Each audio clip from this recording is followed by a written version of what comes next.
আসসালামু আলাইকুম। আমি একটি গুরুত্বপূর্ণ ইনসিডেন্ট নিয়ে কিছু কথা বলবো এবং আমি আমাদের জাতীয়তাবাদী দলের বিএনপির অ্যাক্টিং চেয়ারম্যান জনাব তারেক রহমানের দৃষ্টি আকর্ষণ করে কিছু কথা বলবো এবং আমি মনে করি আমাদের অ্যাক্টিং চেয়ারম্যান এটা জানা উচিত। আজকে সশস্ত্র বাহিনী দিবস উপলক্ষে আমাদের সাবেক প্রধানমন্ত্রী বেগম খালেদা জিয়া এবং বিএনপির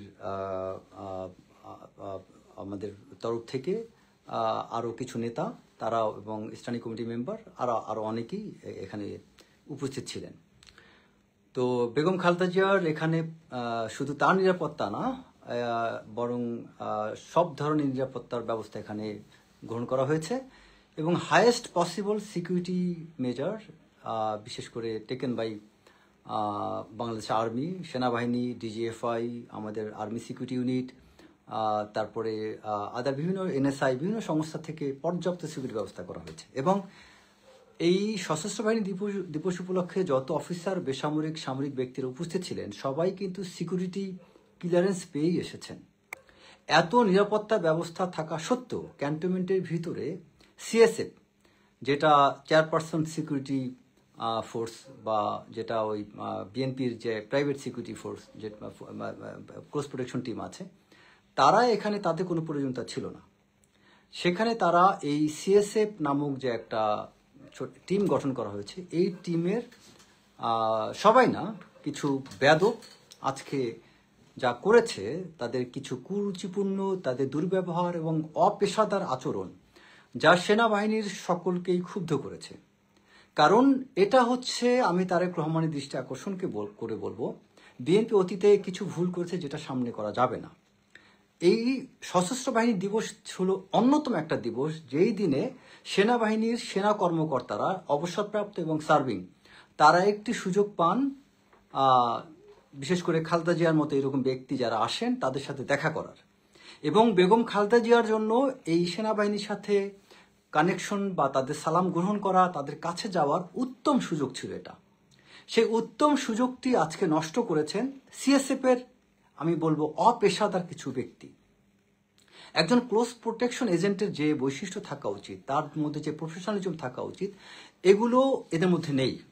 আমি বলবো বিশেষ করে মেজর মইনুল নামে একটা অফিসার যে কাজ করেছে আজকে, ধাক্কা ধাক্কি, হাতাহাতি, খুবই বিব্রত করছিল। বেগম খালেদা জিয়া বের হবেন, বিদায় নেবেন, চলে যাবেন, সবাই তাকে একটু হ্যালো বলবে বা একটা বড় একটা ছবি তুলবে, এর বেশি কিছুই না। এবং যে ব্যক্তিগুলো ওখানে ছিল সবাই সামরিক বাহিনীর এবং এরা প্রত্যেকেই আমাদের মিলিটারি ইন্টেলিজেন্স এমআই ক্লিয়ারেন্স পেয়েছেন, ডিজিএফআই ক্লিয়ারেন্স পেয়েছেন, আর্মি সিকিউরিটি ইউনিটের ক্লিয়ারেন্স পেয়েছেন, আর্মি পার্সোনাল ডাইরেক্টরেট সেখান থেকে ক্লিয়ারেন্স পেয়েছেন। সো সব জায়গার তারা ক্লিয়ারেন্স পেয়েই কিন্তু আজকে এই সশস্ত্র বাহিনীর অনুষ্ঠানে ছিলেন সেখানে, এবং এসএসএফও সেখানে ছিল, স্পেশাল সিকিউরিটি ফোর্স, আমাদের গোয়েন্দা সংস্থা, সেনাবাহিনীর এমপি ইউনিট। এত কিছুর মধ্য দিয়ে সিএসএফ কেন ক্যান্টনমেন্টে থাকবে? সিএসএফ এর দায়িত্ব বাইরে হতে পারে, ক্যান্টনমেন্টে সিএসএফ এর কাজটা কি? সিএসএফ কেন ক্যান্টনমেন্টে আমাদের সামরিক কর্মকর্তাদের জন্য একটা ব্যারিয়ার তৈরি করবে, যে কারণে সামরিক কর্মকর্তারা, অবসরপ্রাপ্ত, সার্ভিং যারাই হোক, তারা কেন ম্যাডাম জিয়ার কাছে যেতে পারবে না? কেন? ম্যাডাম জিয়া তো তিনি শুধু বিএনপির একজন নেত্রী না, তিনি সাবেক রাষ্ট্রপতি এবং সাবেক সেনাপ্রধানের স্ত্রী। তিনি সেনা পরিবারের একটি অংশ। তো পরিবারের অংশ এই বেগম খালেদা জিয়ার কাছে সেনা কর্মকর্তারা যেতে, দেখা করতে যে যদি ধাক্কা খান, এতে কি বিএনপির ইজ্জত বাড়বে? একজন সিকিউরিটি ক্লোজ প্রোটেকশন এজেন্টের মধ্যে কি গুণ থাকা উচিত? তার হওয়া উচিত কি? তাকে কনস্ট্যান্ট ভিজিলেন্স তাকে রাখতে হবে, মানে সবসময় কোথায় কি হচ্ছে। তাকে আনকম্প্রোমাইজিং ইন্টিগ্রিটি থাকতে হবে, তার মধ্যে প্রফেশনালিজম থাকতে হবে, তার মধ্যে আপনার কন্টিনিউয়াস ট্রেনিং এর ব্যবস্থা থাকতে হবে। এই যে সিএসএফ এ যারা আছেন, এদের কি ট্রেনিং আছে? এদের কনস্ট্যান্ট ভিজিলেন্স কি? আপনি যদি একজন ভিভিআইপি কে রেখে এদিক ওদিক ধাক্কাধাক্কি করেন, পার্সোনাল ইগো, পার্সোনাল রাগ, ক্ষোভ এটা যদি প্রকাশ করতে থাকেন, তাহলে ভিভিআইপির প্রতি আপনার অ্যাটেনশনটা কি? আপনি একজন ভিভিআইপি কে কাছের থেকে কেউ গুলি করে না, অনেক দূর থেকে কিন্তু একটা করতে পারে। সেটা আপনাকে চোখ খোলা রাখতে হবে, যাতে 500 গজ দূরে বা 1000 গজ দূরে কিছু আছে কিনা বা আশেপাশের মুভমেন্টগুলো খেয়াল করতে হবে। ক্যান্টনমেন্টে সেই রকম কোনো থ্রেট টেনশন নাই, কারণ সেখানে সব ধরনের সিকিউরিটি মেজার নেওয়া হয়েছে। তাহলে সিএসএফ এজেন্টের যে কাজ, এটা টোটালি ওই জায়গা পর্যন্ত ছিল না। তাহলে সিএসএফ কেন গিয়েছে? নিজে ছবি তুলতে না ওখানে ফুটানি করতে? এই সিএসএফ এর যে মেজর মইনুল, আমি তাকে পার্সোনালি চিনি। একটা অথর্ব অযোগ্য একটা ব্যক্তিকে সিএসএফ এর দায়িত্ব দিয়েছেন। একটা আস্ত শরীর ছাড়া তার ঘিলু আছে কিনা এটা তো চেক করা উচিত ছিল। ওই যে নাসিরুদ্দিন পাটোয়ারি সেই শব্দটা উচ্চারণ করার জন্য আমি সরি। তো সিএসএফ এজেন্ট যারা বা ক্লোজ প্রোটেকশন টিমে যারা কাজ করবে তাদের এই জায়গাটা খুব ঠান্ডা থাকতে হবে। তাদের আচরণটা, তাদের জেস্চার, পোস্টার, তাদের বিশেষ করে মুভমেন্ট, তাদের চোখের বা বিশেষ করে তাদের নজর বা তাদের দেমাগ হাজির রাখা, সব কিছু মিলে তাদের কিন্তু প্রচণ্ড অ্যাটেন্টিভ থাকতে হয়। সেখানে আমি দেখলাম সিএসএফ এর এজেন্ট এই মইনুল মারামারি করতেছেন, অফিসারদেরকে ধাক্কা দিচ্ছেন। কর্নেল জামান সিনিয়র একজন মানুষ, তাকে ধাক্কা দিচ্ছেন। আমি নিজে ধাক্কা খেয়েছি। ওখানে আরো অনেক লেফটেন্যান্ট কর্নেল মোশাররফ ছিল, তিনিও ধাক্কা খেয়েছেন। প্রতিটা ব্যক্তি ওখানে। এক পর্যায়ে ম্যাডাম পাশে বেগম খালেদা জিয়া, সেখানে বসে এটা হচ্ছে।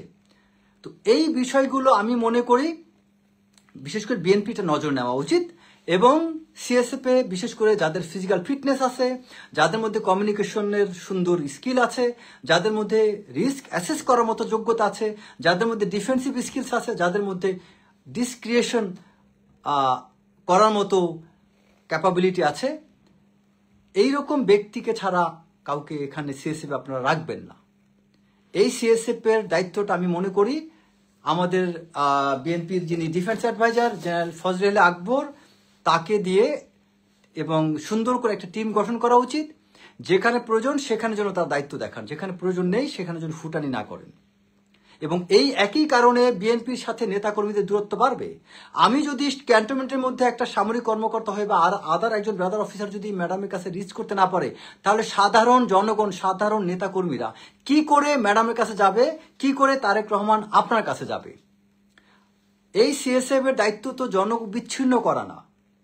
এই 2014-15 সালে কিন্তু এই সিএসএফ এর কারণে অনেক নেতাকর্মীরা বিএনপি থেকে বিচ্ছিন্ন হয়ে গিয়েছিল। মনে রাখতে হবে যে একটা দল এখনো ক্ষমতায় যায়নি, ক্ষমতায় যাওয়ার আগে জনবিচ্ছিন্ন করা যাবে না। ক্ষমতায় গেলে তখন হয়তোবা এসএসএফ, স্পেশাল সিকিউরিটি ফোর্স, তারা পেশাদার প্রতিষ্ঠান, তারা যেটা করে সেটা মেনে নিতে হবে। সিএসএফ তো সেরকম প্রশিক্ষণপ্রাপ্ত কোনো টিম না। এটা দায়িত্বে কি কারা আছে? কয়জন ব্যক্তি ঠিক মতো আছে? সিএসএফ যে কয়জন ব্যক্তি আছে, কয়জন এখানে পূর্বে এসএসএফ এ চাকরি করেছিলেন, কয়জন আসলে যোগ্যতা আছে? আমি অনুরোধ করব বিএনপির সকল নেতাকর্মী, আপনারাও এটাকে নিয়ে আপনারা সব লেভেল এটা নিয়ে কথা বলুন। আমাদের অ্যাক্টিং চেয়ারম্যানকে সহযোগিতা করেন, এবং অ্যাক্টিং চেয়ারম্যানকে বলবো, জনাব তারেক রহমান, আপনি প্লিজ বিষয়টা অত্যন্ত সিরিয়াসলি দেখবেন। এটা ছোট মনে হতে পারে, বাট এটার রেশ বহুদূর পর্যন্ত যেতে পারে। বিশেষ করে মনে রাখবেন, সশস্ত্র বাহিনী দিবস এটা সশস্ত্র বাহিনীর কর্মকর্তাদেরকে ফোকাস করে, অবসরপ্রাপ্ত হোক আর সার্ভিং হোক। সো ভবিষ্যতে কখনো যদি সশস্ত্র বাহিনী হয়, সেখানে সামরিক কর্মকর্তা তিনি সার্ভিং হন আর রিটায়ার্ড হন, ক্লিয়ারেন্স তো অবশ্যই ডিজিপির মাধ্যমে, এমআইয়ের মাধ্যমে নেওয়া হয়। সো যারা উপস্থিত থাকেন তাদের নিয়ে কোনো টেনশন নেই। সর্বোচ্চ সিকিউরিটি মেজার সেনাবাহিনী নিচ্ছে ক্যান্টনমেন্টের ভিতরে। সেখানে সেই কর্মকর্তারা ইজিলি ম্যাডামের কাছে যেতে পারবে, সালাম দিতে পারবে, এটাই হওয়ার কথা। তো এই জায়গায় সেই সামরিক কর্মকর্তারা ম্যাডামের কাছে যেতে পারবে না, কোনো একজন ভিআইপির সাথে অ্যাক্সেস পাবেন না, রাষ্ট্রপ্রধান আসলে তার সাথে দেখা করতে পারবেন না। এটা তো হলো না। ভারতে, পাকিস্তান, অন্য দেশে তো এটা হয় না। ভেটারান্সদের জন্য যে পরিবেশ তৈরি করা থাকে, বাংলাদেশে কেন এটা হবে না? বাংলাদেশের ভেটারান্সরা কি মঙ্গল গ্রহ থেকে আসছে? বাংলাদেশে আপনারা যে বিভিন্ন জন আজকে সেনাবাহিনীরা সমালোচনা করেন, অনেকে সেনাবাহিনীকে নিয়ে অনেক গালিগালাজ করেন, আসলে আমরা কি সেনাবাহিনীকে প্রপার ট্রিবিউটসটা বা প্রপার রেসপেক্টটা can are you really paying homage to the army? সত্যিকার অর্থে আমরা ডিফেন্সের লোককে আমরা কি সম্মান দেখাচ্ছি? একটা সশস্ত্র বাহিনী দিবস, সেই দিবস উপলক্ষ সামরিক বাহিনীর সকল কর্মকর্তারা যারা ক্লিয়ারেন্স পাওয়া সত্ত্বেও একজন ভিভিআইপির সামনে যেতে পারেন না। চিফ অ্যাডভাইজার গেল, তাকে একটা সালাম দিতে পারলেন না। বেগম খালেদা জিয়া গেল, তার সাথে দেখা করতে পারলেন না। সিএসএফ নামক কি প্রতিষ্ঠান, তারা সবকিছু এসে বাধা দিলেন। আমি চিফ অ্যাডভাইজারটা মানলাম, এসএসএফ তারা পেশাদার প্রতিষ্ঠান, তারা বাধা দিতে পারে। সেনাবাহিনী নিরাপত্তার স্বার্থে সেনাবাহিনী কোনো ঝুঁকি নেয় নাই, ঠিক আছে। But what is the role of CSF? কেন সিএসএফ পাকনামি করবে এখানে? সবাই ভালো থাকবেন। এবং এই মইনুলের মতো যারা এখানে অপদার্থ বা এরকম দুষ্কৃতিকারী আছে, যাদের আচার ব্যবহার যথেষ্ট খারাপ এবং যাদের মধ্যে পেশাদারিত্ব নেই, এদের ব্যাপারে আমি মনে করি বিএনপির অবশ্যই একটি ভূমিকা রাখা উচিত এবং এটা তদন্ত করা উচিত। পর্যাপ্ত সিসিটিভি ফুটেজ আছে এবং বিভিন্ন ভিডিও ফুটেজ আছে, একদম পরিষ্কার দেখা যাবে মইনুল কি করেছে। আসসালামু আলাইকুম।